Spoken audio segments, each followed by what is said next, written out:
В Ингушетии с рабочим визитом побывала председатель общественного движения «Матери России» Валентина Петренко. Она приняла участие в конференции, которая прошла в Сунже и была посвящена борьбе с раком молочной железы. На встрече с главой республики Инзбеком Евкуровым Валентина Петренко предложила создать в республике символ борьбы с раком молочной железы. Главе Ингушетии идея понравилась. Он дополнил идею созданием книги памяти, в которой каждый, кто победил онкологию, сможет оставлять свою историю. Валентина Петренко, касаясь темы профилактики рака, озвучила необходимость приобретения в республике передвижных рентгеновских маммографов. Инзбек Евкуров отметил, что профилактика очень важна, и привел пример визита в регион врачей сводного отряда ФМБА, которые за месяц работы в республике обнаружили 12 человек с начальной стадией рака. Очень блестяще прошло мероприятие по «Сохраним жизнь маме» в рамках розовой ленточки по раку молочной железы, по профилактике. В рамках и программы президентской по борьбе с онкозаболеваниями у нас отдельное направление. По этому проекту мы давно работаем.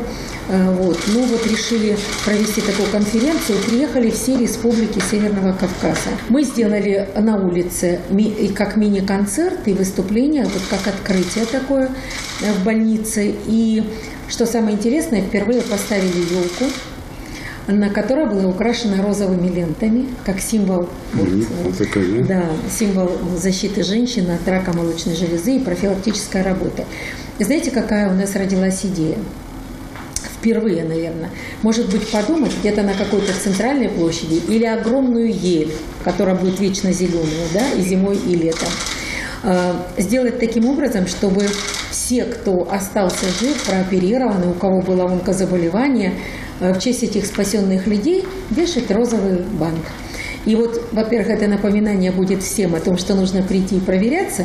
Во-вторых, этого нет нигде в стране. Мы здесь хотим просто привлечь внимание, потому что розовая лента – это мировой символ, потому что рак молочной железы во всех странах – это проблема, и все страны заинтересованы, чтобы эту победить вещь. Можно и не дерево, а можно книгу такую памяти сделать хорошую, чтобы она хранилась и чтобы доступна была.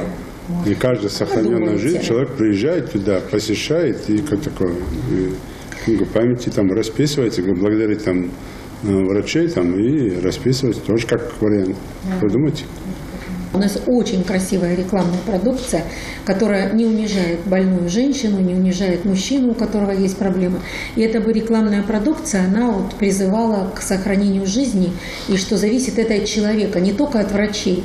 Все обижаются потом на врачей, а на самом деле человек приходит иногда, когда уже врач ничего сделать не может. И препараты тогда дорогие, платят в несколько раз все дороже, а человека все равно не удается сохранить. Реклама не проблема.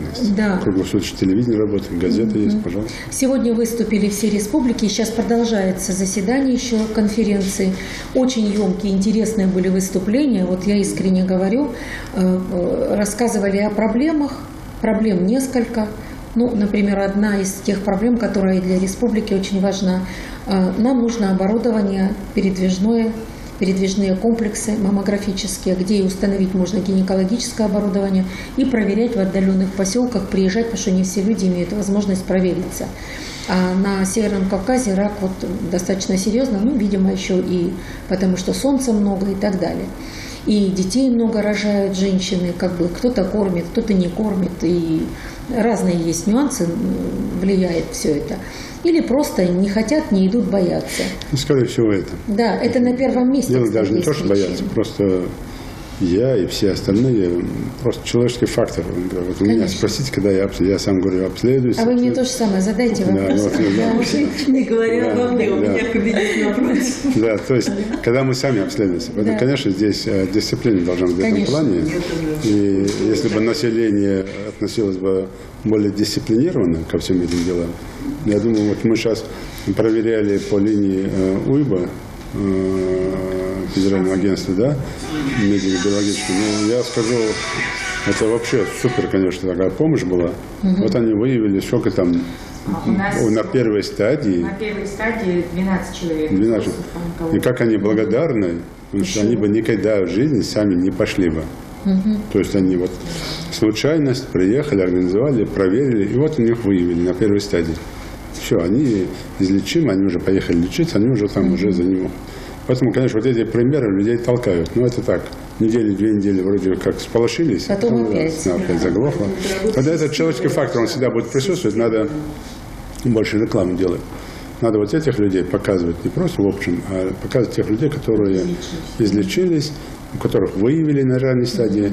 И примеры показывать уже через родственников, тех, которые там 3-й, 4-й стадии, которых не спасли.